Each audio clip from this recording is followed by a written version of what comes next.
Então, pessoal, vou mostrar para vocês aqui agora as regiões gênicas. Tá? Então, vamos ver em partes as principais regiões. Nós temos várias regiões, mas vamos começar aqui. Vamos supor que essa linha aqui seja um gene, ok? Um gene clássico. E lá na parte 5' né? Vamos supor que essa ponta aqui seja 5'. Aqui na 5' vamos dar um exemplo de enhancer, ok? Em alguns genes eucariotos, existem essas regiões denominadas enhancers, né? Elas ajudam a aumentar a taxa de transcrição, ok? Essas regiões elas são chamadas de intensificadores ou enhancers. Não estão necessariamente próximos de um gene. Vocês podem encontrar às vezes na literatura essas regiões que mostra que às vezes essas regiões estão a megabases de distância de determinado gene, né? Então não necessariamente ele está sempre antecedendo na parte 5' ou um gene qualquer, tá? Então, esses controles podem ser feitos à distância dentro do DNA. Então, além disso, eles também podem estar localizados dentro das regiões codificadoras, né? Ou a montante, que significa antes ou depois, né? A jusante de um gene, tá? E até mesmo, como eu falei para vocês, a milhares de nucleotídeos de distância, tá? Voltando aqui para... Vamos voltar para o gene. Então, se nós olharmos aqui agora um pouquinho mais para frente, vamos falar da região promotora. Na região promotora, nós temos uma sequência, né? Geralmente essas regiões promotoras elas são clássicas, têm sequências específicas dessa região, né? Como vocês podem ver dentro desse curso mais para frente, vocês podem ver algumas sequências que são específicas de regiões promotoras. Elas geralmente estão localizadas na região 5', como eu tinha mostrado para vocês anteriormente, né, naquela parte anterior ao gene, né, que é geralmente onde a RNA polimerase ela se liga antes de começar a transcrever um gene. Tá? Então, acaba controlando a transcrição de determinados genes.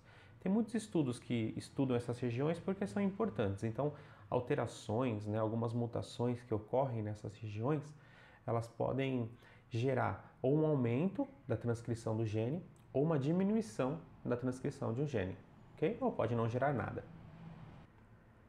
Então, essas regiões, elas se ligam, né, em fatores de transcrição, né, e esses fatores, né, quando se ligam nessas sequências específicas, eles recrutam a RNA polimerase para realizar a transcrição.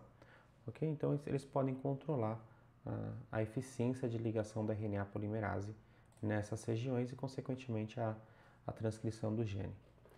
Um pouquinho mais para frente, nós temos aqui a região codificante. Tá? Vale ressaltar que aqui no começo, alguns genes eles têm algumas regiões não codificantes. Então, vamos supor que eu tenho uma região aqui não codificante, conhecida como UTR, né? Que é a região não traduzida. É uma região que ela é transcrita, mas não é traduzida. Então, às vezes o gene ele começa aqui, vamos supor nessa região aqui, ó, e seria verde aqui, tá? Não seria vermelho, porque ela é uma região não codificante. Porém, ela faz parte do gene, ou seja, ela é transcrita, ela vira RNA, porém ela não vira proteína, tá bom? Aí logo em seguida viria a região codificante, que é a região que também, claro, é transcrita e traduzida. Então toda essa região aqui, todos os nucleotídeos que estão aqui vão virar um aminoácido lá na frente, né? E vão fazer parte da proteína. Aí nós temos as regiões não codificantes novamente e elas vão se alternando. Não codificante, codificante, não codificante, codificante. Isso é o que caracteriza os exons, né? Então, as regiões codificantes são chamadas de exons, então essas regiões laranjas são exons e as regiões verdes são os introns, não codificantes, tá? Então, dependendo do gene que você está trabalhando, o gene pode ter desde um exon somente até dezenas de exons, ok? E aqui, lembrando, a gente pode ver com mais detalhes, mas lembrando que sempre no momento do splicing, né, a gente junta esse exon com esse exon e libera esse intron. Então esse exon aqui é a porção final do exon 1, aqui no caso se liga a porção inicial do exon 2, tá? Que é o sítio doador e o sítio aceptor.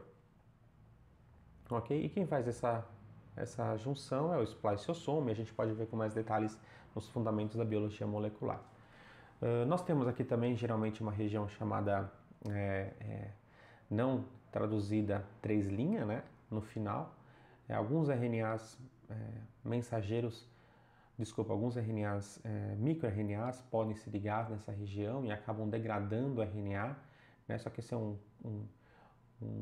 outro assunto mais complexo, né? Como tem outras regiões que também eles se ligam e acabam inibindo a transcrição e inibindo o RNA, né? O RNA mensageiro, então ele não tem ação, ele acaba não sendo traduzido. E mais para frente aqui temos os silenciadores, ok? Deixa eu ver aqui se eu esqueci alguma coisa. Não, já acabei falando tudo, né? Região codificante. Você encontrar dos introns, ok? Acabei nem dando zoom aqui. E o silenciador. Os silenciadores, por sua vez, eles são sequências de DNA que podem ser encontrados tanto a montante como a jusante ou dentro do gene de interesse. Quando os repressores se ligam nesses silenciadores, nessas sequências, eles atuam de forma semelhante aos potenciadores e se inclinam para evitar a interação da RNA polimerase com os promotores, né? Isso acaba silenciando o gene e o gene acaba não sendo expresso. Então nós temos uma outra região do gene que acaba controlando a sua expressão, tá? Mais para frente podemos ver também essas sequências e como elas são apresentadas no DNA, ok? Se tiverem alguma dúvida, escrevam para a gente e a gente vai ajudar aí ou no NACplay ou no EADNAC. Tá bom, gente? Bons estudos aí, espero que eu possa ter trazido um pouquinho mais de informações de algumas regiões do gene para vocês. Tchau, tchau, até mais!